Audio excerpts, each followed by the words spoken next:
y'all, welcome back for another episode of Women in White Coats by MD Tribe. I am excited to host this interview this week. We have Dr. Nicole Sparks, who is a board-certified OBGYN practicing in Atlanta, Georgia. She is a 3 times FSU graduate. I managed to connect with her through Instagram, and I saw that she was an FSU alum, and you already know how I feel about my FSU alum, so I was excited to connect with her. She is a lifestyle blogger, a mom of 2, and very active on social media. She's very passionate about bridging disparities and bringing health equity. She's very vocal about the Black Lives Matter movement and maternal and fetal mortality and morbidities. And so I'm just really excited to interview her.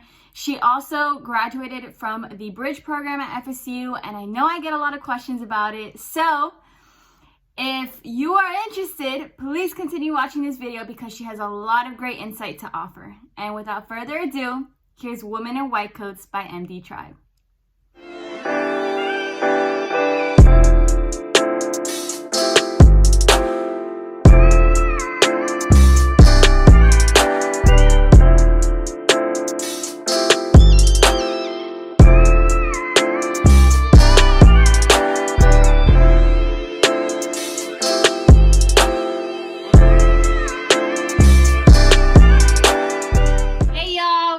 Another episode of Women in White Coats. I'm really excited for this one because we are with a 3-time FSU graduate. So can you go ahead and introduce yourself? Hi everyone, my name is Nicole Sparks and I am a 3-time FSU graduate for undergrad, master's, and for medical school. I absolutely love Florida State. They are the school that gave me my chance at my dream, and so I will just be forever indebted to them. So I'm really excited to be here today. I'm so excited to have you and to interview you and learn more about you. I'm ecstatic, honestly. Okay, so can you tell us a little bit about, your background, where you grew up, what your family is like, and, what it was like to get to your undergrad?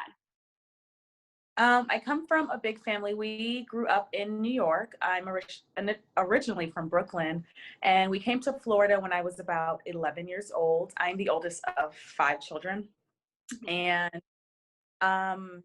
we're just all really driven. I mean, there was really just no alternative for us being anything else. I talk a lot in my social media about how my mother really pushed us to go above and beyond, and we are all professionals in some way. And so I just feel like we all really motivate each other. And then I just felt like I had a responsibility as the oldest to really pave the way for them. And so I felt, I didn't really have a choice but to try and be successful. And plus, this has been my dream. Being a physician has been my dream. My mother says that since I was 4 years old. So there was really nothing else I ever wanted to do with my life. She showed me something that she wrote when I was 4, and it said I wanted to be a pediatrician or a teacher, which I was a teacher before I went to medical school. And though I'm not a pediatrician, I'm still in the medical field. So it's just cool to know that you've, completed dreams that you had literally since you were 4 years old. That's awesome.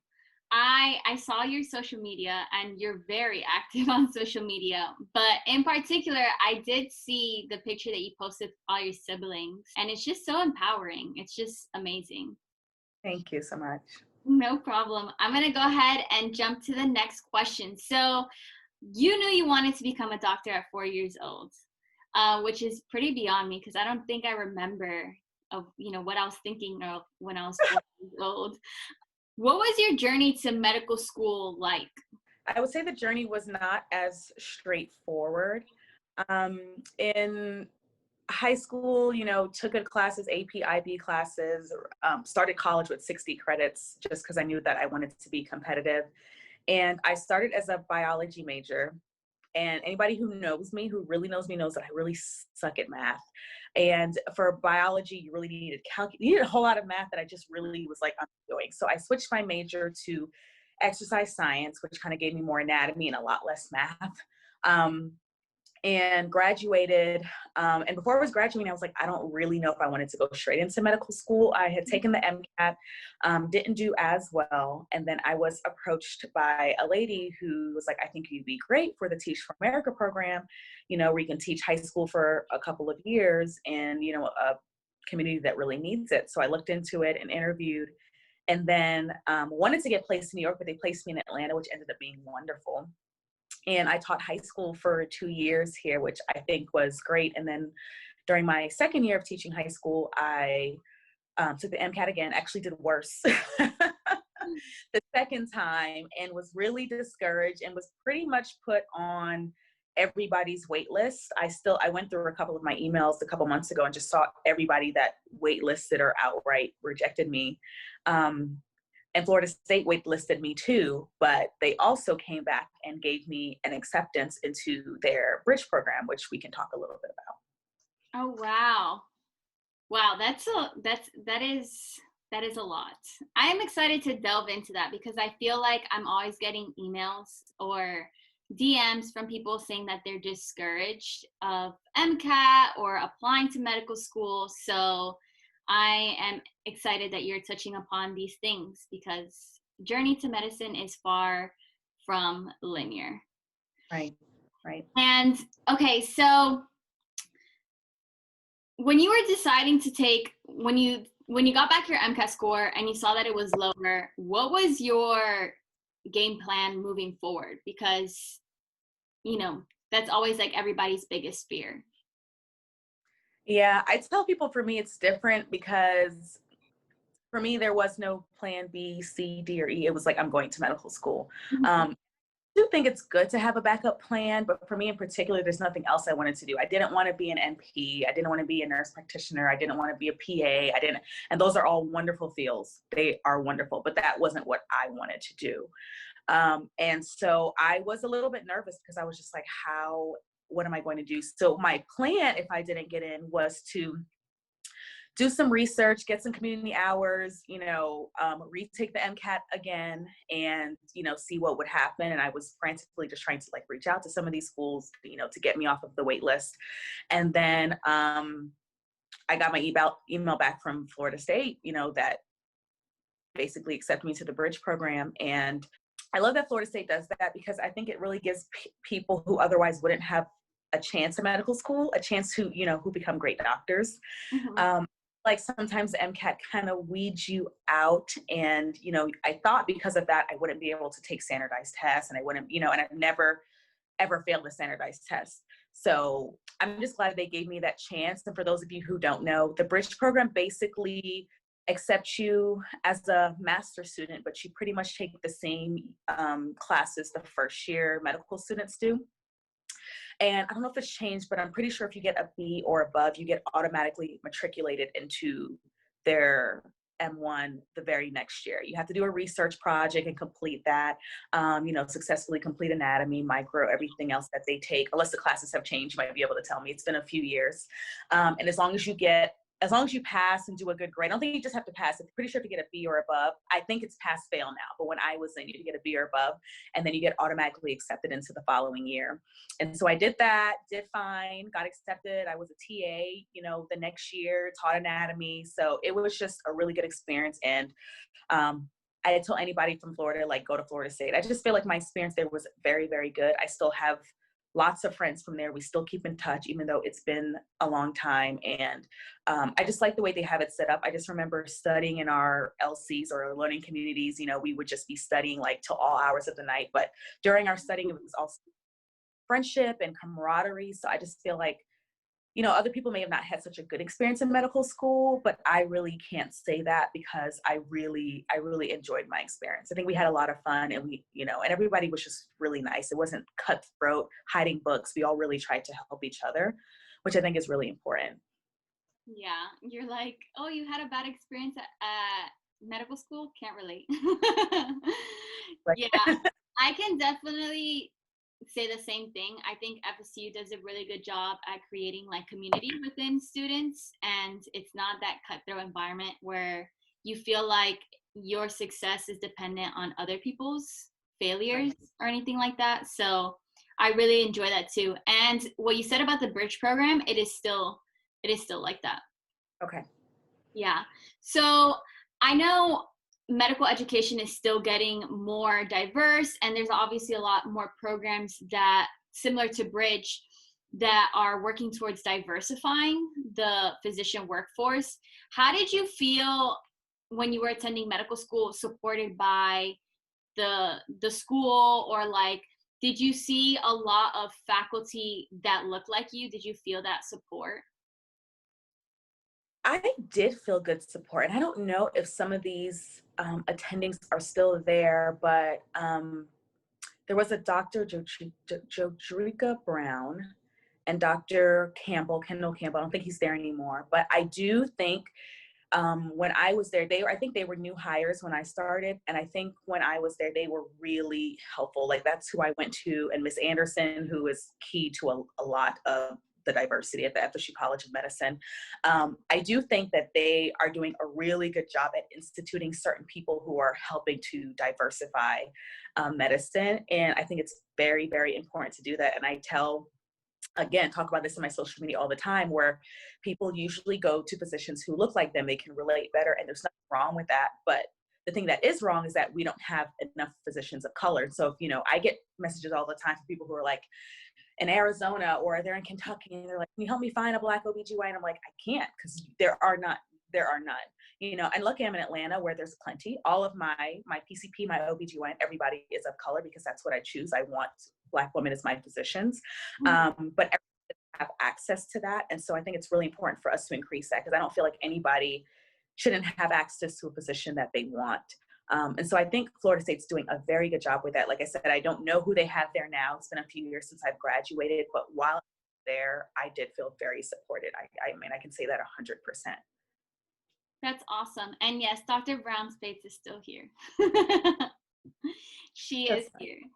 And that leads me into my next point. So I know recently, although this is not new information, there was a recent article that highlighted the health disparities of Black mothers and children, and kind of like the infant mortality. And you are not only a physician, but a Black woman and a Black mother. What is your take, or how has this impacted you, since you see these things firsthand? I think for me, it just makes me want to be a better physician and to educate my patients and to encourage other people to be better physicians. Because I mean, one part of it is, of course, getting more physicians of color. But the other part is the physicians that are already out there, getting them to understand that this is real and getting them to recognize their own biases. And so we don't have this. And with my own personal patients, I always just encourage them to ask questions. Even of me, I tell them, when you come to my office, come with questions. I tell people, when you come and you're like, I don't know what medicine I'm taking, I don't know why I'm doing this, like, that's not okay. I feel like people should really take control of their health. And I really encourage my patients to do that. And sometimes it's like a tough love kind of thing, but they like it. Because I'm like, when you come in, I want you to know exactly what's going on. If if you're coming into me because of an ultrasound you had, come in with the ultrasound. Tell me what you're worried about. Tell me the symptoms you're having. But I want you, I tell people to really advocate for their health. And it shouldn't be all on the patient, but I tell patients you should take some responsibility. Whenever I've been in the hospital, whenever, I have an appointment, I ask a million questions, because I'm not leaving until I understand what's going on, until I understand our plan. And so I feel like we should encourage our patients to do that. So before you leave my office, I literally will ask 3 or 4 times, do you have any questions? Are you clear? Do you understand our treatment plan? What don't you understand about it? What's not clear about it? And so I think one part of it is getting physicians to really recognize biases and taking care of patients. And the other part is arming your patients with the tools they need to really be advocates for their health. The disparities are very overwhelming. I mean, they haven't changed in the last 20 years. You would think they've gotten better, but they have not. They've actually gotten worse.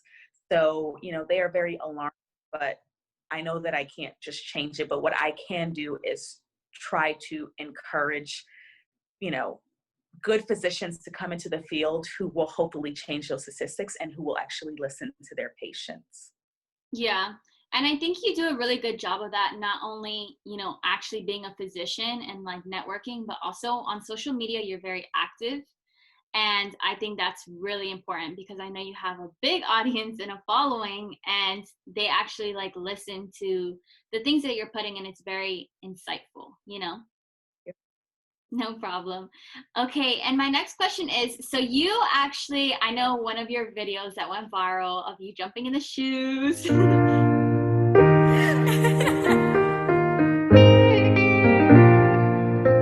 A combo music.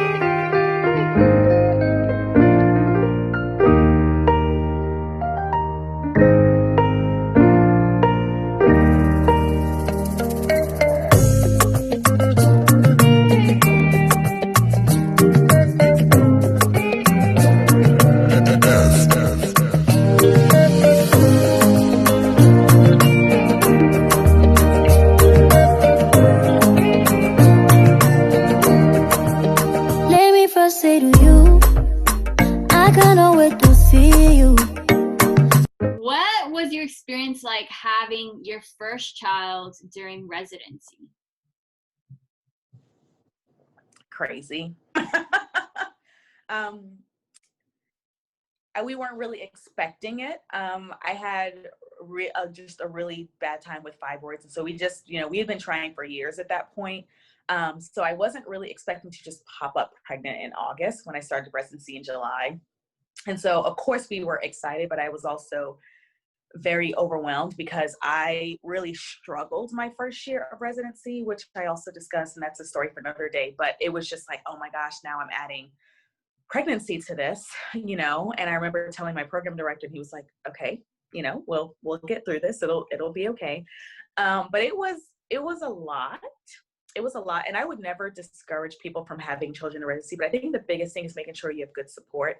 So my husband's an engineer, and he, his job it was pretty flexible.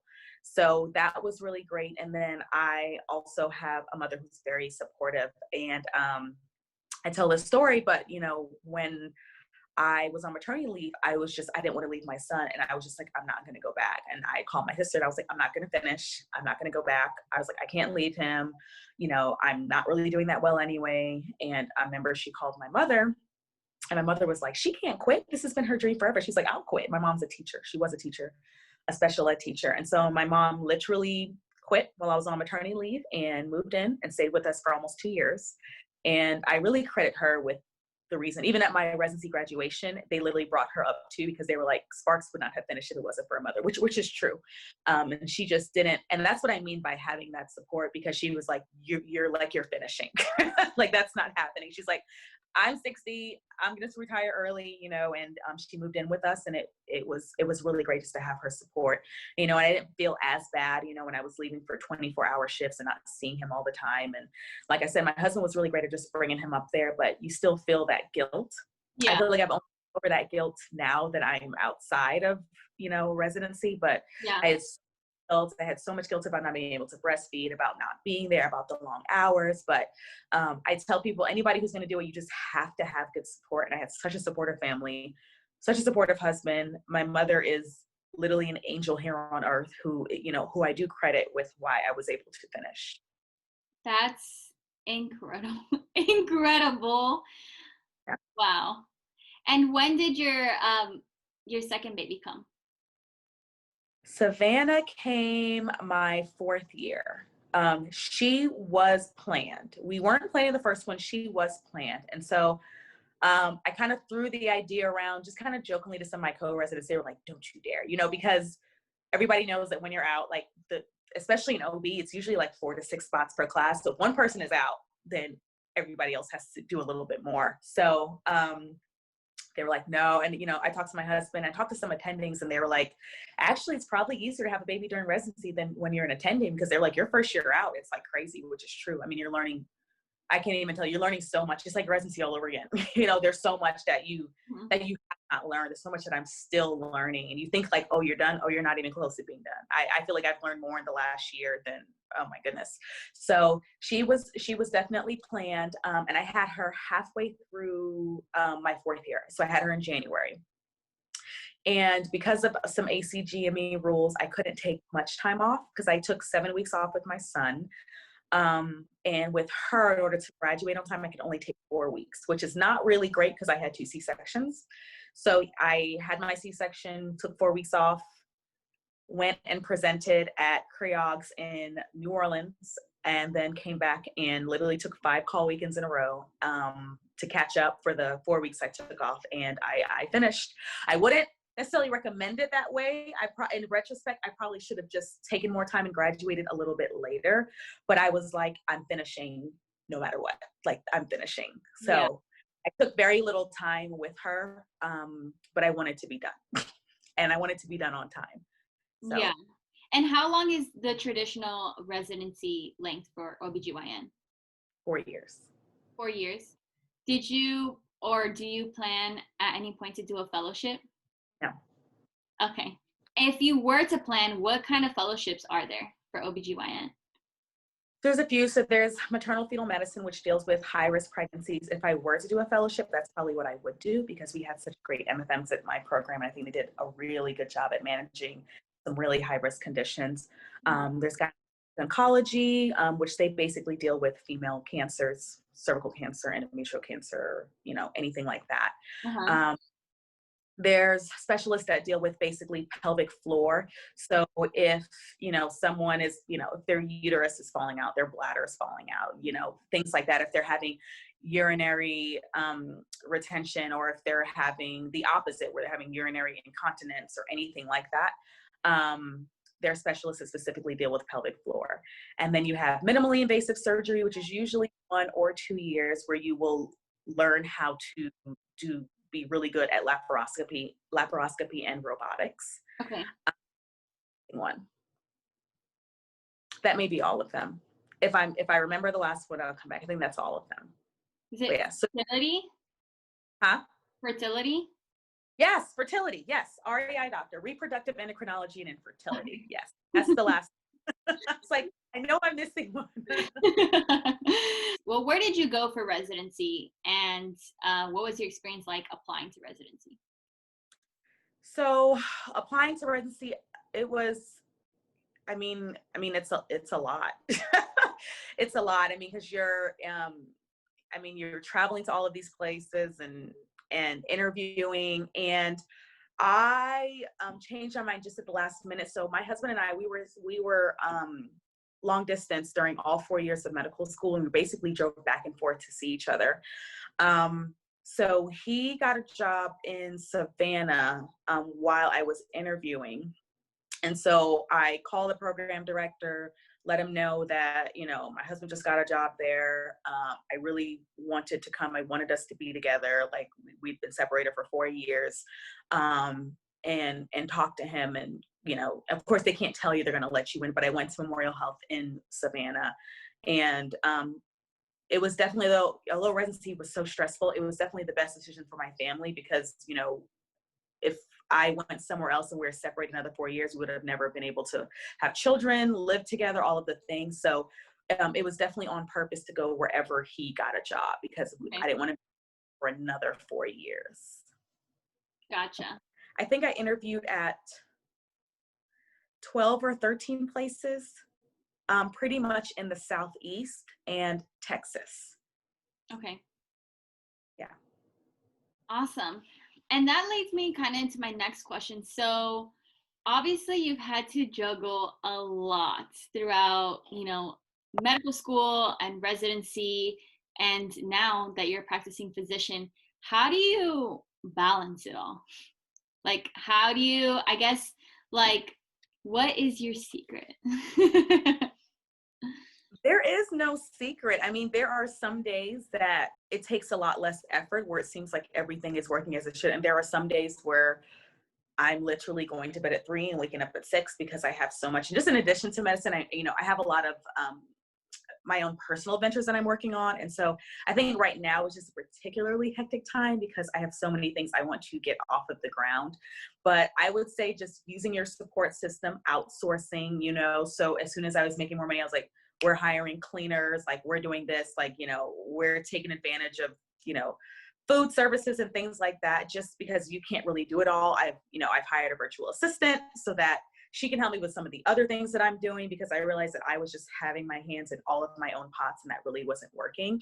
But I tell people, like, I don't know, this balance is just, it's kind of elusive. I don't really know if I ever feel like it's balanced. There are, depending on the day, something gets more of my attention than others. Like, there are some days where, like, I think last Saturday, I literally just chilled in the pool all day and sipped margaritas, and it was just great. Like, that was it. I was like, I'm not going to feel guilty about it. And there are some days where, you know, I intentionally make sure I spend time with my children. We are, you know, reading books, we are playing, we are building Legos, we're doing all of that.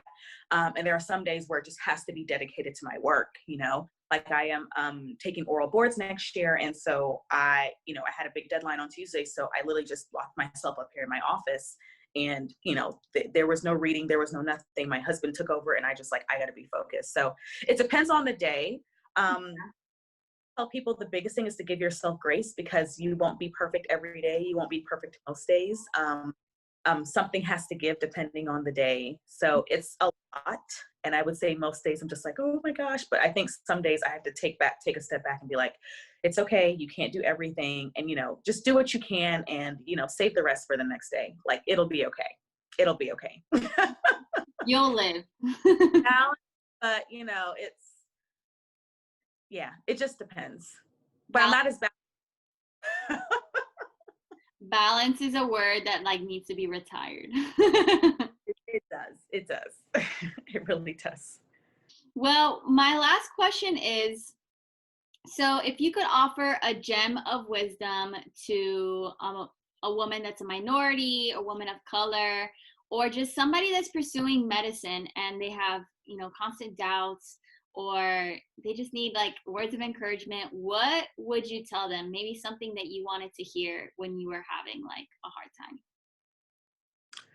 I would tell them, you know, like, you were made for this. I think whenever we get, you know, when I was getting all those rejections and all the wait lists, it literally makes you doubt everything that you thought you knew. And I'm just like, what? I'm not going to be a doctor. What am I going to do? You know, like, literally, like, what am I going to do? And so I really feel like, even if you get some no's, even if you get some failures, I mean, we did a video, and we did a video about overcoming failures, and one of the dermatologists in it, I mean, I think she took her test, I think 3 or 4 times, and she's a great dermatologist now. And so I tell people, like, you just have to be willing to put in the work. That's the biggest thing. You have to be willing to put in the work. You will get some no's, you just will. But you can't let that deter you. And if you really are serious about your goal, that will not deter you. So I think my one gem is, you were made for this. And if that's what you want to do, then do it. You know, I have people who come in my inbox every day. Well, I'm 38 and I have 2 kids, or I'm this. And I'm like, I don't care. Don't care. Like, I don't care what you throw at me. The answer is still, yes, still apply. Yes, still study. Yes, still take the test. The answer is always going to be yes. You can be 50 and I'm going to say the answer is still yes. You know, I don't think to put these time limits. Well, I'm 30, you know, I have to, you know, that it doesn't work that way. It doesn't work that way. And if I wanted to change my trajectory now, it's fine. You know, I just feel like we don't have to put limits on ourselves, and we don't have to have, you know, I don't know, just, you know, depending on what society says we have to have done by a certain time. So I just tell people, if you wanted to be a nurse, you wanted to be a PA, you wanted to be a doctor, like, you know, I don't care if you're 38, I don't care if you're 42, I don't care if you have 5 kids, you know, it can be done, because people are actually doing it. You just have to be willing to put in the work to do it. And most people just aren't willing to put in the work. That's what it comes down to. Very true. Very true. And so good. Thank you so much. You're welcome. Thank you for taking the time out of your very busy schedule, because I know you are very busy. You're always on the go. So thank you so much. I really appreciate it. And I'm definitely going to link your blog and your Instagram so everybody can catch your wisdom on a daily basis like I do. Thank you so much. No problem. Bye.